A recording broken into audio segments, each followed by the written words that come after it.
नमस्कार, जय हिंद, जय श्री राम। मैं हूं रौनक। तकरीबन 500 साल के संघर्ष के बाद और सुप्रीम कोर्ट द्वारा पूरी संवैधानिक सुनवाई के बाद 5 अगस्त 2020 का वो दिन आया है जब सन 1528 से लगातार चल रहे इस संघर्ष में अयोध्या फिर से भगवान राम के आगमन की साक्षी बनने जा रही है। 500 साल का समय बहुत बड़ा होता है। न जाने कितनी पीढ़ियां इस सपने के लिए, इस संघर्ष को जीते हुए इस दुनिया से जा चुकी है। पर राम तो हर युग, हर दौर में रहे हैं। राम भक्त भी हर दौर में रहे हैं। राम को बीजेपी का बताकर खुद को सेक्युलर बताने वाले क्या ये भूल गए हैं कि राम तो महर्षि वाल्मीकि के भी थे, राम तुलसीदास के भी थे, कबीर के राम थे, श्री गुरु नानक देव जी के राम थे, महर्षि अष्टावक्र के राम थे, महाकवि कालिदास के राम थे, मीरा के राम थे, महाकवि केशव दास के राम थे, महाप्राण निराला जी के राम थे, राष्ट्रकवि मैथिली शरण गुप्त के राम थे। यानी राम पूरी दुनिया है और ये दुनिया ही राम की है। दुनिया भर में लोग श्री राम को भगवान और अपना आराध्य मानते हैं। दुनिया के कई देशों में रामलीलाओं का मंचन होता है। हर देश में रामायण की प्रस्तुतियां और गाथा की एक अलग और अनूठी परंपरा है।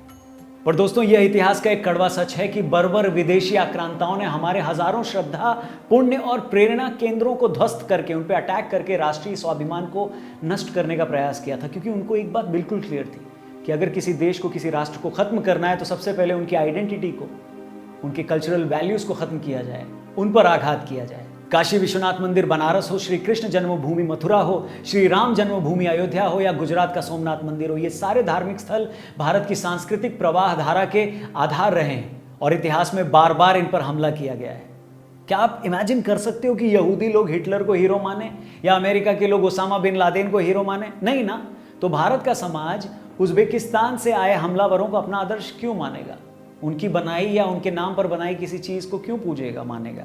और ऐसा नहीं कि राम मंदिर का ये संघर्ष कोई पॉलिटिकल संघर्ष था या इसकी शुरुआत 90s में हुई हो। कई इतिहासकार मानते हैं कि 1528 सन में बाबर के सेनापति मीर बाकी द्वारा राम मंदिर तोड़ने के बाद से ही 1949 तक श्री राम जन्मभूमि की मुक्ति के लिए 76 यानी 76 संघर्षों में 3.5 लाख से ज्यादा लोग अपना बलिदान दे चुके हैं।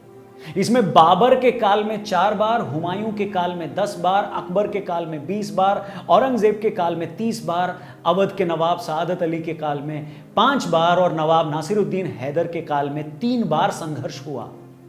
और भारतवासियों ने इतनी कुर्बानियां क्यों दी?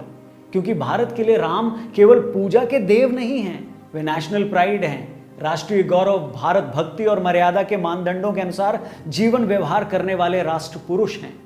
दोस्तों, हिंदुओं के लिए अयोध्या का महत्व उतना ही है जितना मुसलमान भाइयों के लिए मक्का का है, ईसाई भाइयों के लिए वेटिकन का है या यहूदी भाइयों के लिए जेरूसलम का है।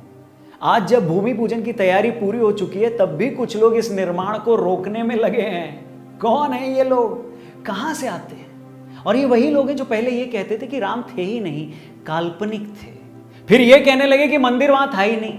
फिर ये कहने लगे कि वो वहां पैदा नहीं हुए थे। और जब ये सब क्लियर हो गया तो जिद कि बनाने नहीं देंगे।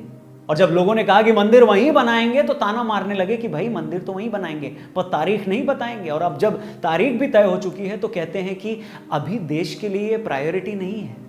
अरे कुछ तो शर्म करो जनाब, कुछ तो शर्म करो। राम मंदिर ना जिद है ना जरूरत, ये अभिमान है, सम्मान है, गुणगान है उनका जो मनुष्य रूप में आए ही इसलिए थे कि बता सकें कि मनुष्य को होना कैसे चाहिए।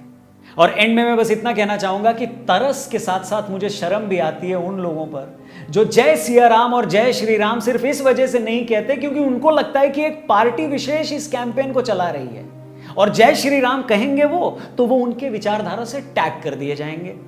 तो उन लोगों से मैं यही कहूंगा कि हे सल्फेट शिरोमणि, राम तब भी थे जब वो पार्टी नहीं थी। राम तब भी थे जब आडवाणी और मोदी नहीं थे। राम तब भी थे जब तुम और हम नहीं थे।